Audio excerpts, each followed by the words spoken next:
하나님 말씀 마태복음 6장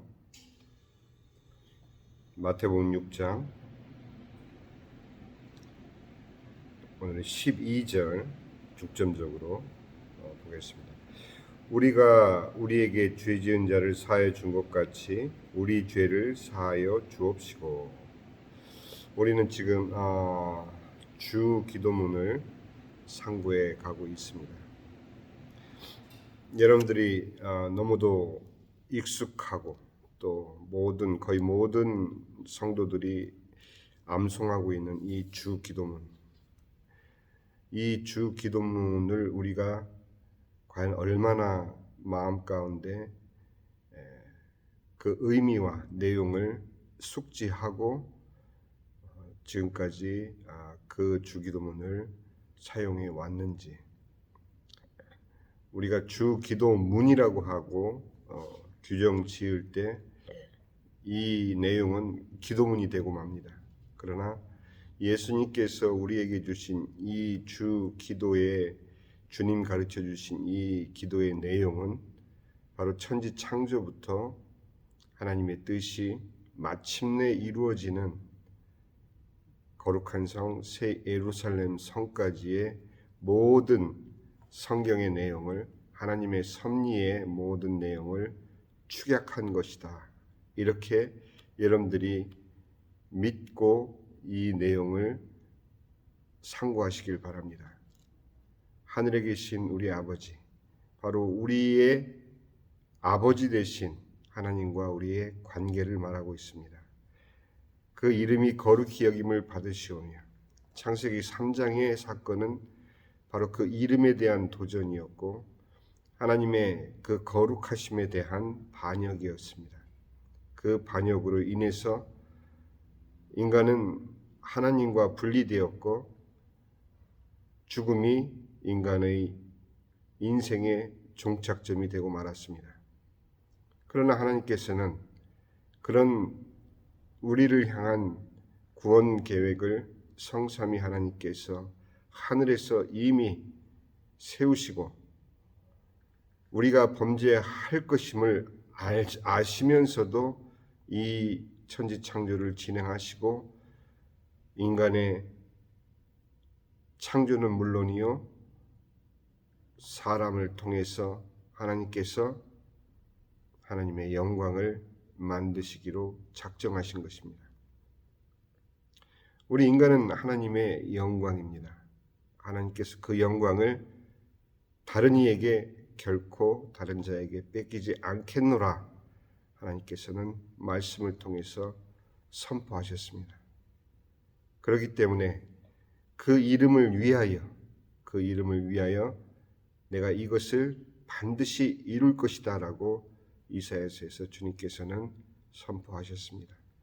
그렇듯 이 주 기도의 내용은 우리가 한 절 한 절, 여러분들이 이제 그 내용을 깨닫고 다시금 이 주 기도문을 생각하시면은 이것이 단순한 기도문이 아니고 주님께서 왜 이 내용으로 우리에게 기도를 가르쳐 주셨는지에 대해서 아시게 될 것입니다.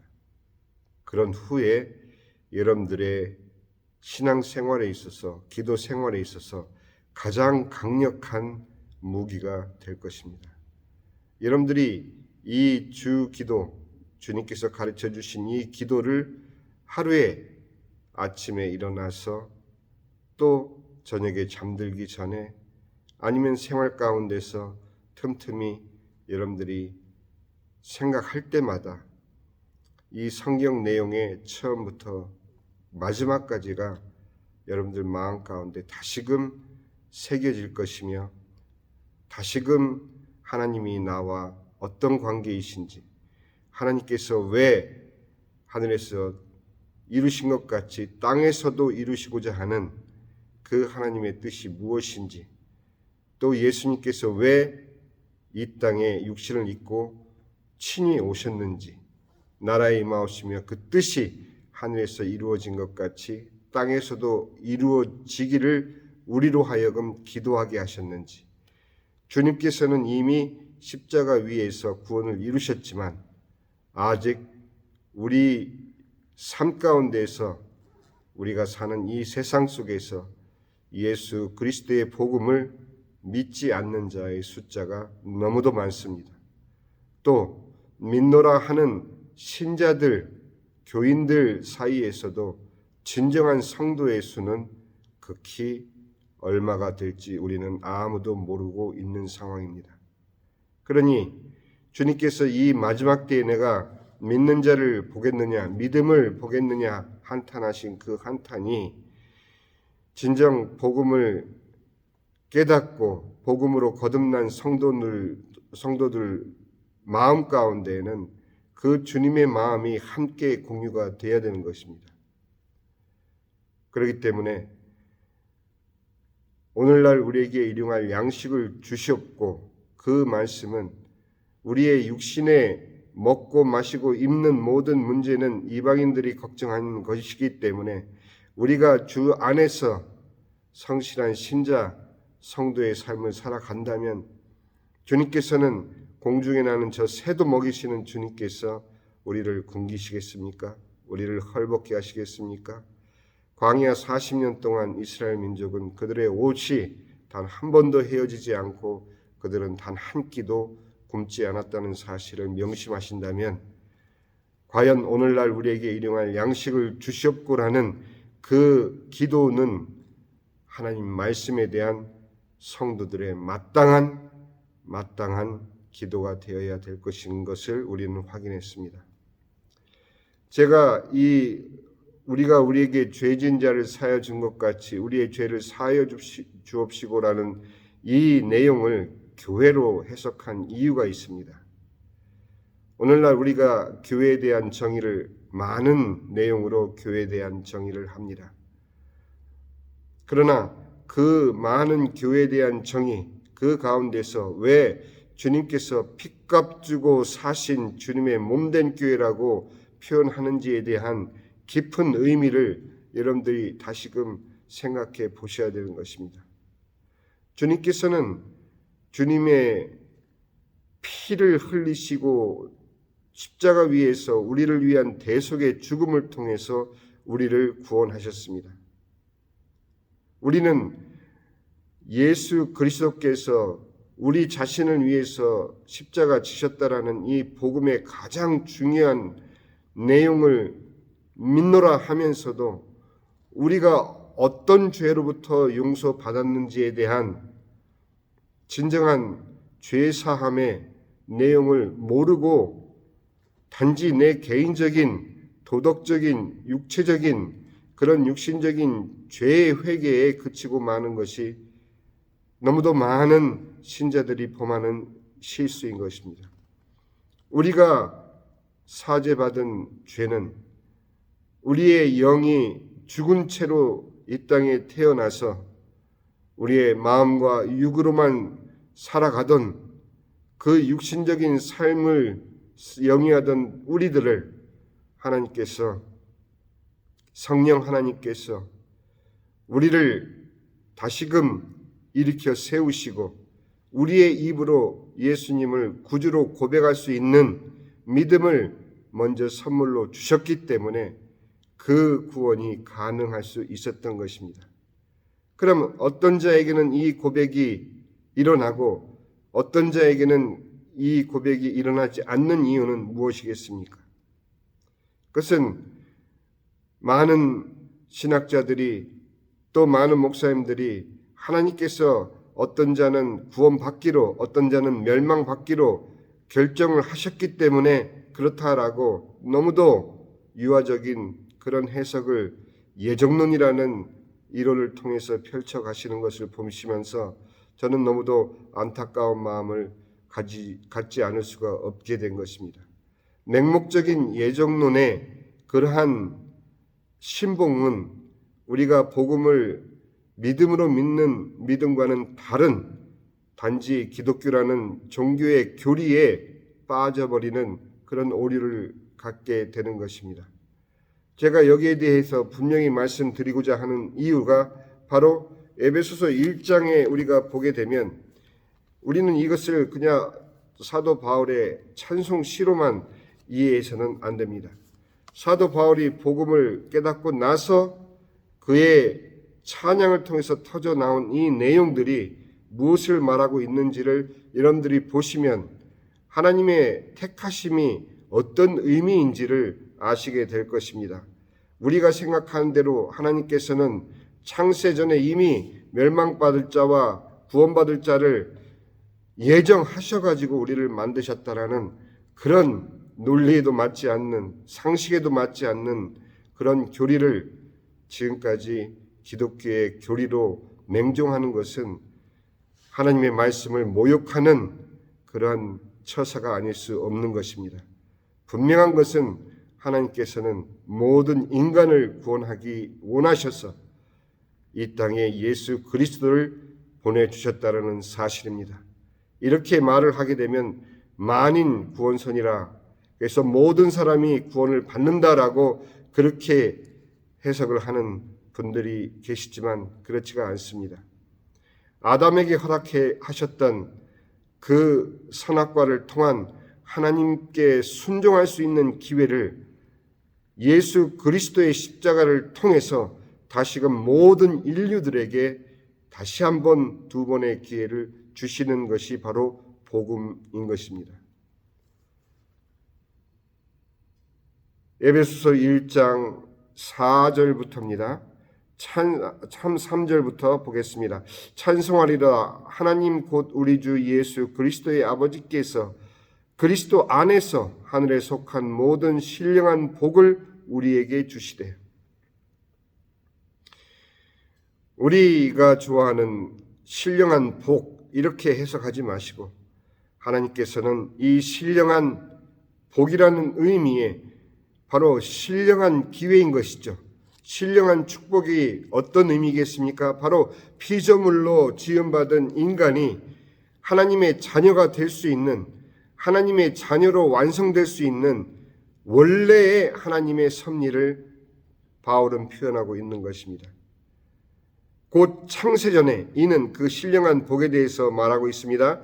곧 창세전에 그리스도 안에서 우리를 택하사 우리로 사랑 안에서 그 앞에 거룩하고 흠이 없게 하시려고, 바로 이것이 피조물인 아담이, 하와가 하나님의 말씀에 순종을 하였다면 그들은 하나님의 자녀로 완성되는 내용인 것입니다. 하나님의 자녀가 된다라는 것은 바로 이 내용인 것입니다.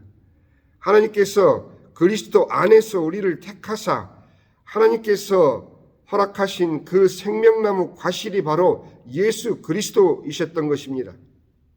선악과를 금하시면서 자연스럽게 허락하신 생명나무의 실과는 하와의 눈에 들어오지 않았던 것입니다.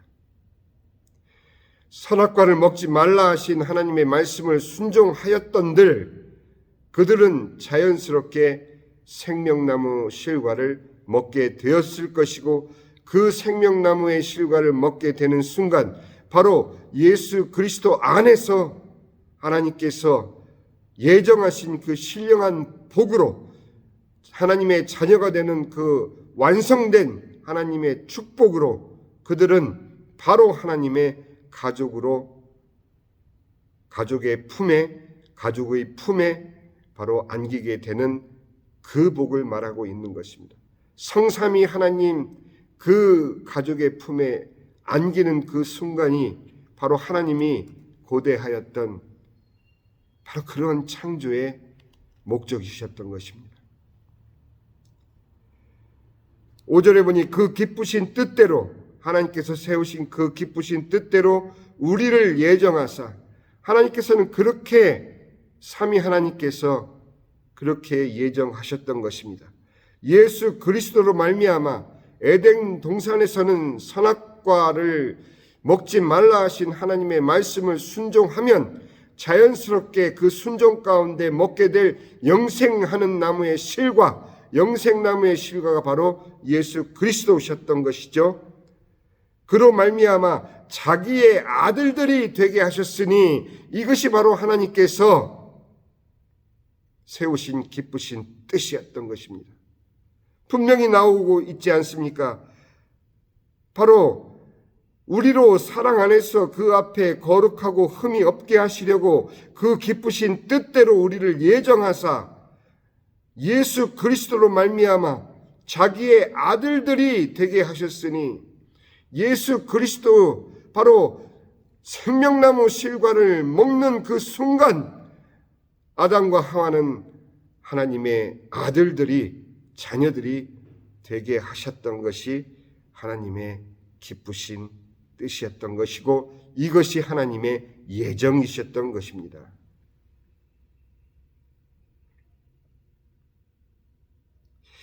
이는 그가 사랑하시는 자 안에서 우리에게 거저 주시는 바 그 은혜의 영광을 찬송하게 하려는 것이라.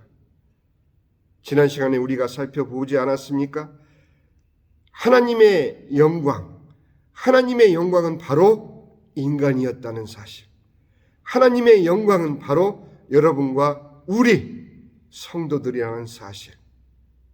하나님은 그 영광으로 지으신 하나님의 자녀들을 통해서 찬송받기를 원하시는 것이 하나님의 부모된, 아버지된 마음으로서 당연한 소망이었고 당연한 기쁨이셨던 것이었죠. 그것을 배반한 것이 바로 아담이었던 것입니다. 그것을 거역한 것이, 그것을 불순종한 것이 바로 하와였던 것입니다. 사단의 꼬임은 단지 발단이었을 뿐, 그들에게 아직 오염되지 않은 자유의지를 처음 사용함으로 하나님을 불순종하였던 것은 모든 것이 인간의 책임인 것입니다. 남에게 탓을 돌릴 이유가 없는 것입니다. 사단은 사단대로 하나님으로부터, 여자의 후손으로부터 머리가 깨어지는 저주를 선포받았습니다. 사단에 의해서 이용되었던 뱀은 평생 배로 땅을 기어다니며 흙을 먹어야 되는 형벌을 선포받았습니다. 그러나 하나님께서는 당연히 하나님의 말씀을 불순종한 결과로 죽은 아담과 하와를 위해 가죽옷을 지어 입히시고 그들을 동산에서 내어 쫓으신 것이 아니라 그들의 형벌의 삶을 살도록 내보내신 것입니다. 그것은 하나님이 내쫓은 것이 아니라 인간 스스로 하나님을 떠난 결과인 것이죠. 바로 여러분과 제가 살고 있는 우리 인생의 내용인 것입니다.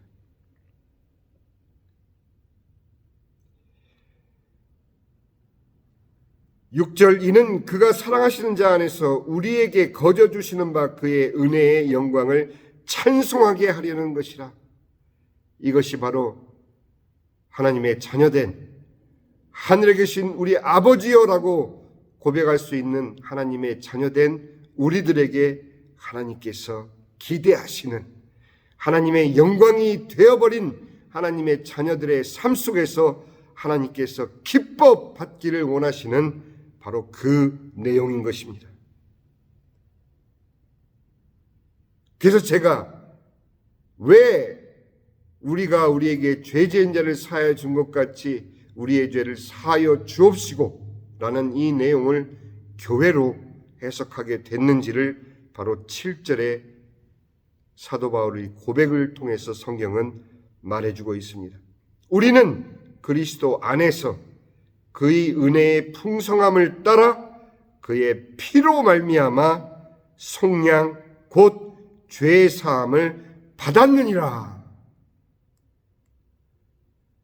교회는 바로 이 죄 사함을 받은 거룩한 하나님의 자녀들이 모인 주님의 핏값 주고 산 주님의 몸된 교회인 것입니다. 우리는 그저 기독교인들이 모여서 찬송하고 예배드리고 헌금 걷고 봉사하고 친교하는 이런 장소적인 의미로서의 교회를 떠올리기 쉽습니다.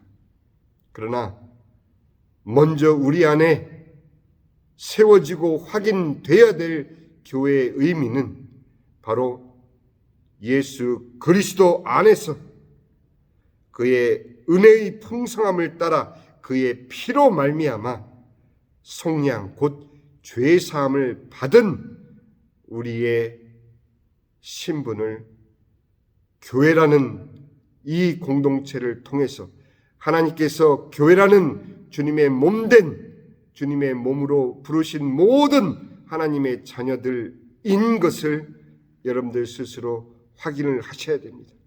그때 비로소 우리가 어떤 죄 가운데서 구원받았는지 죄사함을 받았는지를 아는 자가 비로소 하나님께 용서받은 자기 자신이 얼마나 소중하고 얼마나 고귀하고 얼마나 하나님의 영광된 그런 복된 자의 자리에 있는지를 깨닫게 될 때 자기 스스로를 용서하게 되는 자기 용서가 이루어지는 곳이 바로 내가 교회임을 깨닫는 그 순간이며 그때 비로소 남을 향한 용서가 우리를 통해서 흘러나오기 시작하는 것입니다.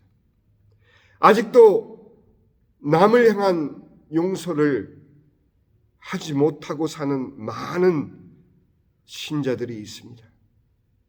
제가 교인과 신자와 성도를 구분하는 이유를 나중에 기회가 될 때 설명을 드리겠습니다. 아직도 그 마음에 용서를 하지 못하고 원망과 저주와 판단과 이러한 것을 품고 사는 자는 결코 성도일 수가 없는 것입니다. 내가 진정 그리스도의 그 풍성한 은혜 가운데 속량 곧 그 피로 말미암아 죄사함을 받은 자임을 아는 자는 자기 스스로를 용서할 뿐만 아니라 하나님께 용서받은 그 용서와 자기가 하나님 안에서 어떤 존재를 깨달은 그 깨달음이 흘러 남을 향한 타인을 향한 비로소 그 용서가 흘러나가는 자가 바로 진정한 성도이기 때문인 것입니다. 남을 용서하지 못한 그 마음으로는 내 마음을 상처낼 뿐인 것입니다. 그는 진정한 성도일 수가 없는 것입니다. 그는 진정 주님의 핏값 주고 사신 몸된 교회의 일원이 아직은 되지 못한 상태일 수 있는 것입니다. 그는 교인일 수 있고 기독교 교리를 믿고 고백하는 신자일 수는 있겠지만 주님께서 이처럼 에베소서 1장에서 찬송하리로다 터져나오는 바울의 신앙 고백 가운데 표현된 주님의 기쁘신 그 뜻 가운데 포함된 성도일 수는 아직은 없는 것입니다. 교회는 용서가 이루어지는 공동체인 것입니다. 교회는 하나님으로부터 용서받은 자, 그 용서로 말미암아 자기를 용서할 뿐만 아니라 다른 이를 용서할 수 있는 삶의 체험을 나누는 곳이 바로 교회인 것입니다. 이렇게 주님이 가르쳐 주신 기도는 성삼위 하나님의 사역과 성경 말씀과 그리고 이제 오늘 교회까지 이르게 됩니다. 내일 한 번 더 교회에 대해서 죄사함의 문제에 대해서 나를 통해서 흘러 넘치는 용서에 대해서 한 번 더 살펴보기로 하겠습니다. 기도하겠습니다. 하늘에 계신 우리 아버지, 이름이 거룩히 여김을 받으시오며 나라의 마옵시며 뜻이 하늘에서 이루어진 것 같이 땅에서도 이루어지이다. 오늘날 우리에게 일용할 양식을 주옵시고 우리가 우리에게 죄진 자를 사하여 준 것 같이 우리의 죄를 사하여 주옵시고 우리를 시험에 들게 하지 마옵시며 다만 악에서 구하옵소서. 나라와 권세와 영광이 아버지께 영원히 있사옵나이다. 아멘.